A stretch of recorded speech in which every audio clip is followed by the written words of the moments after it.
आपने एक रात में योजनाबद्ध तरीके से हिंदुस्तान में सिखों का कत्लेआम कराया। ये दुष्कर्म आजादी के साथ नहीं था अन्याय कि आपने एक रात में पंडितों को कश्मीर से निकलवा दिया और आप कुर्सी पर बैठते रहे, आपको मौत नहीं आई, आपको शर्म नहीं आई, आपने कोई कदम नहीं उठाया। इसीलिए इस देश में शहीदों ने अपने प्राण दिए थे क्या? अगर मगर तगर के लिए साक्षी महाराज के लिए यहाँ कोई स्थान नहीं होता है। 400 तो पार होंगे ही। और पीओके भारत में है, अगर इसका कोई विरोध करता है तो भारत का विरोध करता है। कब्जा पाकिस्तान ने कर रखा है।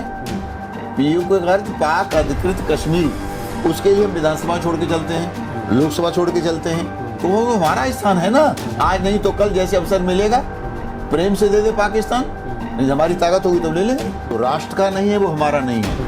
हिंदुस्तान में रह के आप पाकिस्तान के गीत नहीं गा सकते, ऐसे आस्तीन के सांपों को नहीं पाला जा सकता। लेकिन जो हिंदुस्तान का है, जिसके लिए प्रथम राष्ट्र है, वो हमारा कलेजे का टुकड़ा है। तो बाइक कैमरा और इलेक्शन लेकर हम पहुंचे हैं उन्नाव, और उन्नाव में जो इस बार मुकाबला है वो दिलचस्प भी कह सकते हैं उसे और प्रिडिक्टेबल भी कह सकते हैं, क्योंकि तीसरी बार मैदान में है साक्षी महाराज और उनके सामने इस बार है समाजवादी पार्टी से अनु टंडन। साक्षी महाराज 2 बार भारी बहुमत से यहाँ पे भारी मतों से जीते हैं और इस बार समाजवादी पार्टी दावा कर रही है कि साक्षी महाराज को जो है वो घर वापस भेज देंगे। तो हमने सोचा कि क्यों ना हम सीधे साक्षी महाराज जी के पास ही चले और उनसे ही समझे कि जो सपा दावे कर रही है उनमें कितनी सच्चाई है। तो चलते हैं, साक्षी महाराज जी हमारा इंतज़ार कर रहे हैं और उनके पास चलते हैं और उनसे बातचीत करके समझने की कोशिश करते हैं कि उन्नाव का चुनाव जो है वो किस तरफ जाता हुआ दिखाई दे रहा है।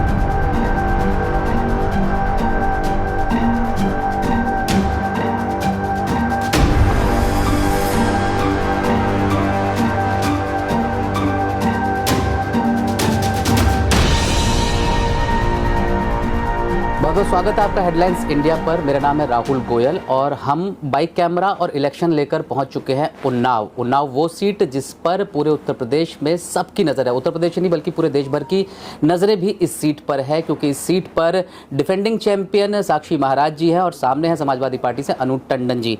लेकिन साक्षी महाराज जी जो है वो हमारे साथ इस वक्त मौजूद है। बहुत बहुत स्वागत है महाराज जी आपका। बहुत बहुत धन्यवाद। महाराज जी, हैट्रिक लगाने की तैयारी पूरी है? ये जनता का आशीर्वाद है।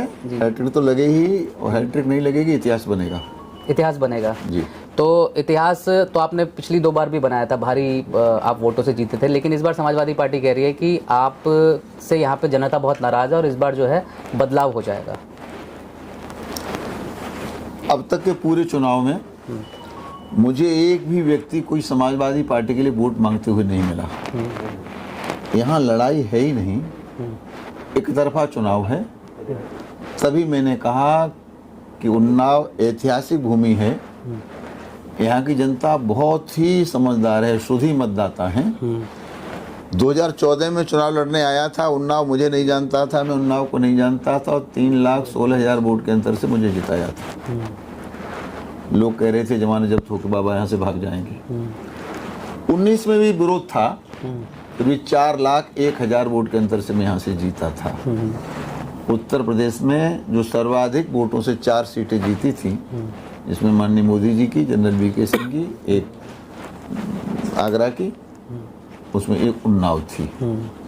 तो हम तो इंडिया खेलेंगे, यूपी तो खेल लिए, तो इंडिया के टॉप 10 में जाने का तैयारी में लगे हुए हम। तो आप नेशनल्स खेल रहे हैं, लेकिन जो आपके विरोधी है वो ये कह रहे हैं कि एक तो आप बाहरी हैं, हालांकि 2 बार आप जीत चुके हैं तो ये फैक्टर उतना काम नहीं करता, लेकिन वो कह रहे हैं कि अब लोगों में इस बात को लेकर नाराजगी। तो ऐसा होता है कि लोगों की बुद्धि अचानक चेंज जाएगी क्या? देखिए, जिन्होंने अपना नामांकन किया है, उन्होंने जो अपना पता मूल लिखा है वो उन लोगों ने बाहर का लिखा है, तो वो बाहरी हैं। साक्षी महाराज का तो पता यही है जहाँ बैठे हैं, हम बाहरी नहीं हैं। बाहरी वो हैं जिन्होंने नामांकन में बाहर का पता लिखा है, तो वो बाहरी लोग हैं। साक्षी महाराज का इतना बड़ा आश्रम है, साक्षी महाराज बाहरी कैसे हो सकते हैं? अच्छा, एक खबर ये भी चली थी बीच में जब आपने नामांकन दाखिल किया था उससे पहले कि चूंकि बीजेपी ने कम से कम 1/3 सांसदों के जो है वो टिकट काटे थे, तो ये चला था कि आपने बड़ा दबाव बनाया कि मतलब टिकट नहीं दिया, तो ये और वो, क्या इसमें कोई सच्चाई थी या पार्टी की पहली पसंद? मैं कभी पार्टी पर दबाव नहीं बनाता हूँ जी। मैं पार्टी की सेवा करता हूँ और ये पार्टी की महानता है कि मुझ जैसे सन्यासी पर पार्टी भरोसा करती है। कुल मिलाकर के मैं 7वीं बार मैदान में हूँ। और भगवान की कृपा से और जनता की कृपा से कभी हार का मुंह नहीं देखा। मेरे आगे दिग्गज ही लड़े, कांग्रेस के महाराज विश्वनाथ सिंह मथुरा से लड़े, सलमान खुर्शीद को 2 बार पटकनी मैंने फर्रुखाबाद में दी, और यहाँ बात 2 बार तो अनु टंडन की जमानत जब्त करा चुका हूँ, तीसरी बार फिर वो कराना चाहती हैं तो मैं तैयार हूँ। अच्छा, एक ये सवाल था कि प्रधानमंत्री मोदी ने अपनी रैली में कहा कि अगर इंडिया गठबंधन की सरकार आ गई या कांग्रेस की आ गई तो कांग्रेस का मैनिफेस्टो जो है वो मुस्लिम लीग की पहचान की तरह है, और लोगों के मंगलसूत्र तक छीन लिए जाएंगे, या जिसके पास 2 घर है 2 कार है वो घुसपैठियों के बीच बांट दी जाएगी। क्या आप ये घुसपैठियों वाला जो बात है, क्या आपको लगता है कि ये वाकई एक इस किस्म का डर है, देखिए, या सिर्फ एक ये जुमला है जैसा कि विरोधी आरोप लगाते हैं? मैं आपको स्पष्ट बताता हूँ, इस देश में आज़ादी की लड़ाई हिंदू मुसलमान दोनों मिलकर लड़े थे। फिर देश का बंटवारा क्यों हुआ? केवल कांग्रेस की गलत नीतियों के कारण। ये जगजाहिर था कि अली मोहम्मद जिन्ना कैंसर से पीड़ित हैं, 1.5 साल से ज़्यादा जीने वाले नहीं, जिए भी नहीं। अली मोहम्मद जिन्ना की जिद थी कि मैं प्रधानमंत्री बनूं, लेकिन पंडित नेहरू की जिद थी कि मैं देश का प्रधानमंत्री बनूं। तो नेहरू की जिद ने देश का बंटवारा कराया, और तब से लेकर के हिंदू मुसलमान के बीच में खाई पैदा करते चले गए, ये मुसलमान को डराते गए। लेकिन मोदी जी जब से आए हैं, सबका साथ, सबका विकास, सबका विश्वास, सबका प्रयास, इस महामंत्र के साथ हिंदू के साथ साथ मोदी जी के प्रति मुसलमान भी मंत्र मुग्ध हो गया। महाराज जी, सॉरी मैं आपको टोक रहा हूँ, लेकिन अगर ऐसा ही है तो फिर बतौर प्रधानमंत्री या बतौर सांसद फिर चुनाव के दौरान हिंदू मुसलमान के मुद्दे की बात करने की जरूरत पड़ती क्यों है? नहीं, हिंदू मुसलमान का मुद्दा नहीं किया जाता। जो राष्ट्र का नहीं है वो हमारा नहीं है। हिंदुस्तान में रह के आप पाकिस्तान के गीत नहीं गा सकते, ऐसे आस्तीन के सांपों को नहीं पाला जा सकता। लेकिन जो हिंदुस्तान का है, जिसके लिए प्रथम राष्ट्र है, वो हमारा कलेजे का टुकड़ा है। लेकिन हम तो प्रथम तेरा वैभव अमर रहे माम दिन चार रहे न रहे, हम राष्ट्र के लिए राजनीति करते हैं। राजनीति के लिए राजनीति नहीं करते, पार्टी के लिए भी राजनीति नहीं करते। लेकिन पार्टी में काम कर रहे हैं तो पार्टी के लिए राजनीति करनी पड़ेगी, परंतु हमारे लिए प्रथम राष्ट्र है, राष्ट्र के लिए राजनीति करते हैं। उसके आगे किसी से कोई समझौता सौदा नहीं हो सकता। और वो लोग जो सामने वाले हैं वो परिवार की राजनीति करेंगे, जाति की राजनीति करेंगे, केवल मुसलमान की राजनीति करेंगे। हम तो सर्वे भवन्तु सुखिनः सर्वे सन्तु निरामया सर्वे भद्राणि पश्यन्तु मा कश्चित् दुःख भाग् भवेत्, इस बात में विश्वास रखते हैं। पर आपके विरोधी ये कह रहे हैं, जो भाजपा के विरोधी है इंडिया गठबंधन, वो ये कह रहा है कि 2014 में तो मोदी जी की लहर थी, 2019 में पुलवामा हो गया, लेकिन इस बार जो है बीजेपी के लिए चुनाव जो है कोई बीजेपी मुद्दा नहीं पकड़ पाई है, और उनके जो मुद्दे हैं 2024 बेरोजगारी और महंगाई, 2024 में इंडी गठबंधन ही हमारे लिए पर्याप्त है। इंडी गठबंधन में या तो लोग बेल पर हैं, या जेल में हैं, या जेल में जाने वाले हैं। ऐसे भ्रष्ट लोगों का ये गठबंधन है, जनता जानती है, और चुनाव में ठीक जवाब देगी। आप कह रहे हैं कि अगर 400 पार हो गए तो पीओके जो है वो भी हमारा होगा। इंडिया गठबंधन ये कह रहा है कि आप लोग दक्षिण में साफ हो जाएंगे और यूपी में हाफ हो जाएंगे, तो ये ख्वाब कैसे पूरा होगा? देखिए, अगर मगर तगर के लिए साक्षी महाराज के लिए के यहाँ कोई स्थान नहीं होता है। 400 तो पार होंगे ही, और पीओके भारत में है। अगर इसका कोई विरोध करता है तो भारत का विरोध करता है। कब्जा पाकिस्तान ने कर रखा है। पीओके का अर्थ पाक अधिकृत कश्मीर, उसके लिए हम विधानसभा छोड़ के चलते हैं, लोकसभा छोड़ के चलते हैं, तो वो हमारा स्थान है ना। आज नहीं तो कल जैसे अवसर मिलेगा प्रेम से दे दे पाकिस्तान, नहीं हमारी ताकत होगी तब ले लेंगे। अच्छा, मैं आपका 1-1.5 महीने पहले का एक बयान सुन रहा था, जब कुछ महीने पहले का, जब गठबंधन बन के तैयार नहीं हो रहा था और दोनों कांग्रेस और सपा के बीच में जो है मनमुटाव था, तब आपने अखिलेश जी की तारीफ की और आपने कहा कि वो समझदार है, और आप राहुल गांधी की जो है आलोचना कर रहे थे, और आप ये भी कहते हैं कि राहुल गांधी मंदिर जाते हैं, मांस खाते हैं। तो ये बयान, अब भी आप उस बयान पर कायम है कि अखिलेश जो है वो समझदार है और राहुल गांधी, या राहुल के खिलाफ मैंने ये टिप्पणी कभी नहीं की कि वो मंदिर जाते हैं, मांस खाते हैं। खाते होंगे लोग, तरह तरह क्या खाते हैं लोग, आदमी को खाते हैं, देश को खा रहे हैं लोग, वो बात अलग की है। लेकिन जब इनका समझौता हो रहा था तब मैंने ये कहा था कि राहुल से अखिलेश 10 गुना ज्यादा समझदार हैं, और जितना समझौता करके अखिलेश प्रदेश में चलेंगे अपना ही नुकसान करेंगे। ये मैंने इसलिए कहा था कि मेरे संबंध उस परिवार से रहे हैं।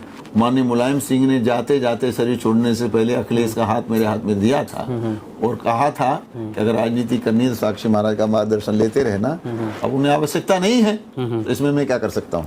अब अपने विवादित बयानों के लिए आपकी चर्चा होती रहती है, हालांकि आप अपने मन की बात मैं कहते हैं, कभी भी विवादित बयान नहीं देता हूँ। जो सही होता है वही देता हूँ। मीडिया वाले विवादित बनाते ही मीडिया वालों का अलग टेंशन है, उसमें क्या कर सकता हूँ। एक बयान आपका चर्चित हुआ कि जब से देश आज़ाद हुआ तब से कांग्रेस जो है वो आज़ादी के साथ दुष्कर्म करती आई और 4 जून को जो है वो सबको पता चल जाएगा कि कौन से। क्या आज़ादी के साथ दुष्कर्म नहीं था? आपने एक रात में योजनाबद्ध तरीके से हिंदुस्तान में सिखों का कत्लेआम कराया। ये दुष्कर्म आज़ादी के साथ नहीं था अन्याय? क्या आपने एक रात में पंडितों को कश्मीर से निकलवा दिया और आप कुर्सी पर बैठते रहे? आपको मौत नहीं आई? आपको शर्म नहीं आई? आपने कोई कदम नहीं उठाया? इसीलिए इस देश में शहीदों ने अपने प्राण दिए थे क्या? तो कांग्रेस ने जो कुछ किया इस देश में वो किसी से छुपा नहीं है। उसका परिणाम कांग्रेस भुगत रही है और आगे भुगतना पड़ेगा कांग्रेस को। चलिए, मेरा आखिरी सवाल है, आपके जो प्रतिद्वंदी हैं अनु टंडन, वो अभी मैं उनका एक साक्षात्कार देख रहा था, वो ये कह रही है कि एक तो आप क्षेत्र में जाते नहीं, ऐसा उनका आरोप है, ठीक है, और जनता भी जो है वो अपने सांसद साहब को जो है वो ढूंढती रहती है, आप साल में एक आध बार भी जो है नहीं जाते, और सड़कों के अलावा जो है वो उन्नाव में बाकी कोई काम नहीं हुआ है। क्या इसमें सच्चाई तो ऑब्वियसली नहीं होगी आपके नज़रिए से, लेकिन इसको आप जवाब कैसे देंगे? इसका जवाब जनता देगी। केवल अब सड़क की तो ने स्वीकार कर ली, हिंदुस्तान में उन्नाव प्रधानमंत्री सड़क योजना में टॉप है। 600 किलोमीटर सड़कें साक्षी महाराज ने बनवाई हैं, जाल बिछा हुआ है। उन्नाव इकलौता जिला ऐसा है जिसमें गंगा एक्सप्रेस वे, पीडी नगर से लालगंज एक्सप्रेस वे, लखनऊ से लखनऊ उन्नाव एक्सप्रेस वे, और ये जिस लाइन से 4 लाइन से आए 8 लाइन एक्सप्रेस में, तो जालों सड़कों का तो ऐसा जाल बिछा है कुछ कहा नहीं जा सकता।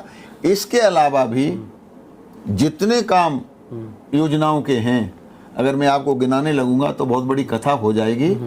नंबर 1 पर उन्नाव है, कहीं किसी भी लाभ की योजना उन्नाव और विकास में कहीं पीछे नहीं। अखिलेश कहते हैं कि आप लोग सिर्फ रिबन काटते हैं, योजना तो उन लोगों ने सारी समाजवादी हाईवे समाजवादी सड़कें हैं, आप लोग जो है आकर के रिबन काट दिया और आप लोग रिबन नहीं काटते हैं, हम शिलान्यास भी करते हैं, रिबन भी काटते हैं, दोनों काम हम करते हैं। कांग्रेस केवल शिलान्यास करती है, केवल दिखावा दिखाती है चुनाव के समय, वो कभी रिबन काटने का काम नहीं करती, वो कभी उद्घाटन करने का काम नहीं करती। मोदी योगी की सरकार शिलान्यास भी करती है और उद्घाटन भी करती है। मैं गौर कर रहा हूँ, आप कांग्रेस आपके निशाने पर ज्यादा हैं, आप अखिलेश की उतनी आलोचना नहीं कर रहे हैं समाजवादी पार्टी की। नहीं, समाजवादी पार्टी तो हमारे उन्नाव में साफ है। एक तरफ राम भक्तों के हत्यारे हैं और एक तरफ राम मंदिर बनाने वाले हैं। जनता को चुनाव करना है, राम भक्तों के हत्यारों का साथ देना है कि राम मंदिर निर्माण करने वालों का साथ देना है। इससे ज्यादा स्पष्ट लड़ाई क्या चाहिए? लकीर बीच में खिंची हुई है, मामला बिल्कुल साफ है, योद्धा दोनों तरफ खड़े हुए हैं। अब जिस दिए में दम होगा वो दिया रह जाएगा। कल मैं कन्नौज में सुब्रत पाठक जी का भी एक इंटरव्यू कर रहा था, आपके भाजपा के सांसद हैं और साथी हैं, वो ये कह रहे थे कि उनका जो अखिलेश से मुकाबला है वहाँ वो हिंदुस्तान पाकिस्तान के मैच की तरह है। क्या आप भी देखते हैं कि जो बीजेपी और इंडिया गठबंधन का मुकाबला है कुछ इसी तर्ज पर खेला जा रहा है? और वो पाकिस्तान का उन्होंने क्या कहा मैं नहीं जानता, लेकिन मेरे यहाँ जो फैसला है, लड़ाई है, वो यही लड़ाई है कि एक तरफ राम भक्तों के हत्यारे हैं जिन्होंने सरयू के पानी को राम भक्तों के लहू से लाल किया था और अयोध्या की गलियों को लहू लुहान कर दिया था, एक तरफ वो हैं, और एक तरफ अयोध्या में 500 साल का झगड़ा खत्म करके प्रभु श्री राम का मंदिर बना के रामलला की प्राण प्रतिष्ठा करने वाले हैं। उसी का परिणाम है, गांव गली में एक ही नारा गूंज रहा है, जो राम को लाए हैं हम उनको लाएंगे। कांग्रेस कहती है कि जनवरी 22 में उद्घाटन हो गया, अब लोगों के जहन से निकल चुका है, क्योंकि 13 दिन में तो किसी की मृत्यु हो जाती है तो परिवार वाले भी उसको बुलाने लगते हैं, तो राम मंदिर का मुद्दा जो है वो अब ग्राउंड पे है नहीं। बेरोजगारी, महंगाई, ये सब ऐसा है। कांग्रेस के बारे में कुछ नहीं कहना चाहता, लेकिन राम, कृष्ण, विश्वनाथ, ये तीनों जब तक हिंदुस्तान है और हिंदुस्तान में दुनिया में एक भी हिंदू जिंदा है, किसी के जहन से ये निकल नहीं सकता।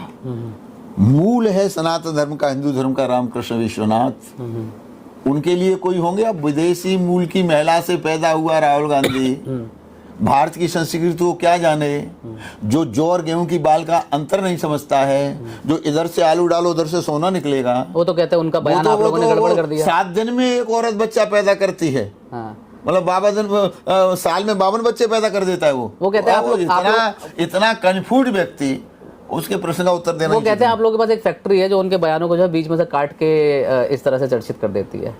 आपका IT सेल ऐसा करता है, ये लगता है आपको? ऐसा है कि उनका जो संबंध है जिस किसी से भी, तो वहीं से वो कटिंग होती है। हम लोग ऐसा काम नहीं करते हैं, हम लोग तो स्पष्टवादी हैं। चलिए महाराज जी, अंत में असल में हम लोग अपने एक मोटरसाइकिल पर घूम रहे हैं और हम पूरा उत्तर प्रदेश का चुनाव कवर कर रहे हैं। मैं 3500 किलोमीटर जो है वो मोटरसाइकिल चला चुका हूँ। शो का नाम है बाइक, कैमरा और इलेक्शन। तो मेरा इरादा तो था कि मैं अपनी मोटरसाइकिल के पास खड़े होकर के आपसे ये वार्तालाप करूँगा, लेकिन आपकी व्यस्तता ज़्यादा थी। तो हम 3500 किलोमीटर घूम चुके हैं और हम कम से कम 12-13 संसदीय क्षेत्र जो है वो यूपी के कवर कर चुके हैं। तो इसको आप कैसे देखते हैं? क्योंकि मीडिया पर भी एक आरोप लगता है कि मीडिया जो है वो AC कमरों में बैठ करके वहाँ से पूरा विश्लेषण दे दिया जाता है आज की तारीख में, लेकिन ग्राउंड पर रिपोर्टर या एंकर जो है वो उतरते नहीं है। तो हमारा एक ये प्रयास है, इसके विषय में आप कुछ कह दीजिए।